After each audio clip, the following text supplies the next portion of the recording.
तंजासी मुल लोगजरगा directorate of health services national health mission Manipur diary हंदकी लाखिब सही मरी लेना फोंजरी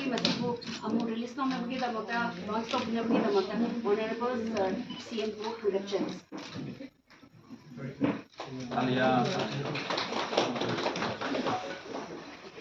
गवर्नमेंट से लापदगी कोई यारिंगे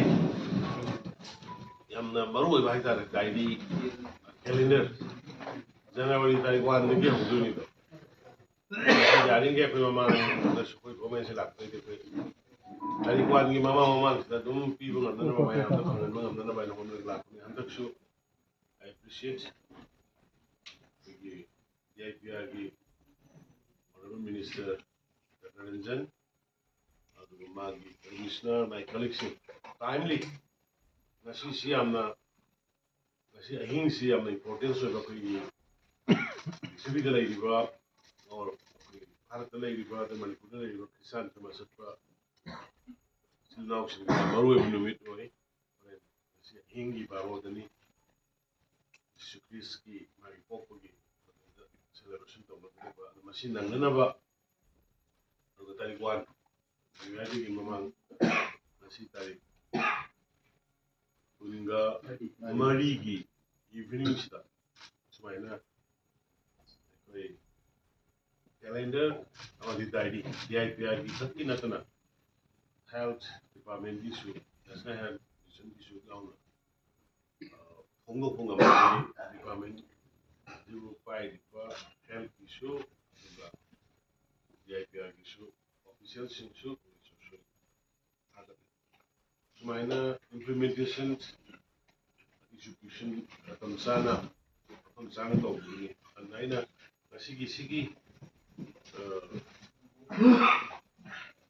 calendar nama di diary release tahu siga mai naina yang pun makta Christmas ki yang kau usually udah lagi ba or di mapan lagi ba ni no pun mak dan masih pun sepi di bawah mayam halaman se mai ba nama ka ya pemangol bijari aduna sumba Christmas sila apa ilo ina na di Manipur ko kiba tha kal degi dalam itu tanggung lita da masih Russian kare harga ina timna laiba hana gumna laiba dugumba am a peaceful amadi developing state Manipur go enaba mayam puno from the aigi site gi ya fogel pijari loina showed up mayam sangana sir singa mana leyo singa madi khorambinaba Kamal Bapu की status से कोई हमकना तौने कोई court PIL था court की directives नाचुआ हम लोग बिरंग बने every 2 weeks बिरंग कदर बने मतलब की report है बिरंग सिंगल तो हुआ कोर्ट से अमल लेडी है तो करोगे ना मोई की आर्मी सिंगी तो सु मोई की reply तो मोई yang kena TV only have malapulina. Aku jitang madugi honorable order sulaiba aduga moi nasu ki only have ne comment gi wal ko jitang aku isu hir bada yauri ba photo mo be gi ngi kangai pa dragadi aku bagi kamal babu yes aku some mafam saba manam saba agency gumba or committee gumba kari gumba tau kana ikuna na bihana already koi committee ma siyama ga ko na mi lai ga aduna thaba hela itang power lai ba committee ma siyama ga ma gi se where about idong na bai koi ko mela so in the step lokal ka ne nei ba mai makal khuding da ko jaga khuding da ko yang ko na hobre na am no mone social media da kari da aduga infrastructure development gi palla ga lai number scheme projects ma am ko just we are driving Regisia RIF की लंबी है 315 crore की section तो रख रहा है 3,500 की कोई हंगी सीधी सीमेंट कंक्रीट रोड की कोई आया बिरखरे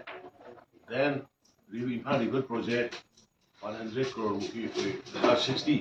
60 crore मुकी संबंध मुकी बिरखरे लाखरे अदगी नान संसद के लोकल की 771 crore अदगी इम्फाल कांसू रोड की उसी होम खाना साधन ले मुझे कोई क्वेश्चन अब इंसान इम्फाल कांसू रोड से हो गया दरकार नहीं बा many things अदगी लोकताक तो उसी around 100 crore की water sports यावना कोई एडवेंचरस की के नो यावना कोई सेवट पाऊँ तो रे मतलब कि टेंडर के ये प्रोसेस में अमाउंट ले very set सही है नहीं सिर्फ मैं तो मांगी बस अमा मखाई मांगी बस कोई हम कहते हैं तो कोई ये मुक आगे ईरान की तुम तो साम डबल है तो कोई ये मुक डेवलपमेंट की तरफ पब्लिक की रिक्वायरमेंट नित तो उन्होंने बाहर कर को इंफ्रास्ट्रक्चर द करी दमा भी आवार पा ले दिवा प्रजा सिंह आवार पा ले मतलब कोई आगे क्या कोई हो गए मियाँ भी निमित go to village कोई district की SP सिंह अलगा DC सिंह का कोई instruction भी रखा ना good governance का मरीज है ना फिर मतलब district खुद इंदम मियाँ भी निमित वही ना कोई good governance होंगे ना बा हो गए न्यूयॉर्क की न्यूयॉर्क की मैसेज हमें तुम्हारे पिक्चर